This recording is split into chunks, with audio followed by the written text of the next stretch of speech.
À propos de la routine à bord pendant une course. En fait, il y a deux temps qui se démarquent.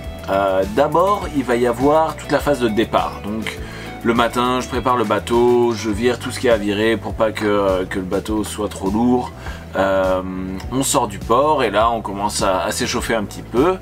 Il y a une procédure de départ, on part, il y a une bouée de dégagement. En général, une sortie de la baie. Tout ça, ça va être en fait assez classique comme une régate à la journée. Et c'est un moment où voilà, faut être le dossier, il faut essayer de prendre le meilleur départ. À partir du moment où on est sorti de la baie ou alors que voilà, on est sur un grand bord qui va durer que ce soit 20, 30 ou 100 000, en fait on passe dans un autre mode qui va être plus le mode voilà, de la course au large.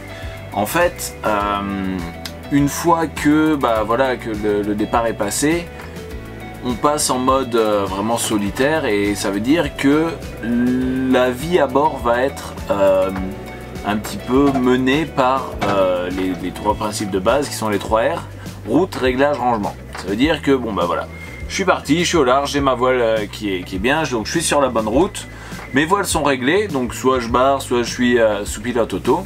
Et ensuite le troisième R, ça va être le rangement. C'est-à-dire que dès que le bateau est sur sa route à la vitesse optimale, si je ne suis pas utile à la barre ou à l'extérieur, je vais commencer à m'occuper du rangement. Donc d'abord je vais ranger le cockpit, je vais m'assurer que voilà, tout soit en ordre, que le bateau soit rangé, qu'il soit bien matossé, etc.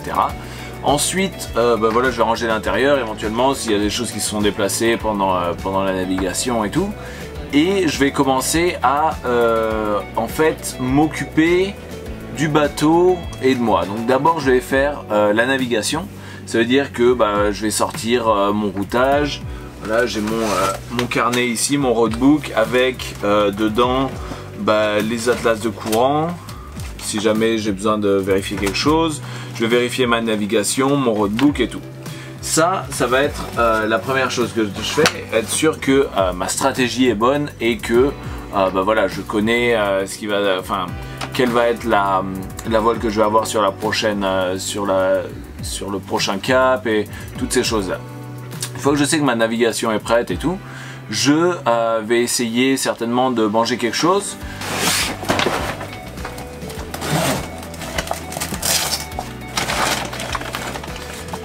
Une fois que la navigation est correcte et que je sais où je vais et ce qui se passe après, je vais sortir mon Jetboil, un Lee-Off et voilà, éventuellement je vais manger quelque chose. Ça va pas être forcément un lyophilisé ou ça peut être des barres, ça peut être un fruit, ça peut être quelque chose. Mais l'idée c'est de manger voilà, régulièrement et pas des trop grandes quantités. Parce qu'en fait manger c'est dormir, donc il faut avoir assez d'énergie pour voilà, continuer à faire marcher le bateau correctement et tout, mais bon, pas avoir envie de dormir tout le temps non plus parce qu'on a trop mangé. Donc voilà, une fois que j'ai mangé, éventuellement je vais bricoler le bateau s'il y a des petites choses à faire ici et là. S'il n'y a pas de bricolage, que j'ai pas envie de manger ou que j'ai déjà mangé, je vais essayer de dormir. Donc pour dormir à bord, c'est un petit peu une balance entre voilà, être assez reposé mais aussi pas trop se reposer, parce que si on se repose trop on peut manquer des bascules, on peut voilà, être moins à la barre et tout, donc faut trouver la bonne balance entre trop de repos et pas assez. Donc une fois que j'ai fait tout ça, ça veut dire que le bateau est sur la bonne route, à la bonne vitesse, et que moi j'ai fait ma navigation, que j'ai mangé et que j'ai dormi, je recommence en fait. Je vérifie que je sois sur la bonne route, je vérifie que je suis bien à la vitesse maximale, je remange éventuellement et je dors et ainsi de suite et ainsi de suite. Et ça change pas tellement que la course dure 2 jours ou 2 semaines. Il y a toujours en fait ce rythme à avoir, à faire en sorte que le bateau aille le plus vite possible et qu'il continue à fonctionner, que moi je continue à fonctionner. Donc c'est un petit peu ça le rythme dans lequel il faut se mettre, et le plus rapidement on est dans ce rythme en fait, le plus compétitif on va réussir à être. Donc voilà, c'est à peu près tout pour une routine au large.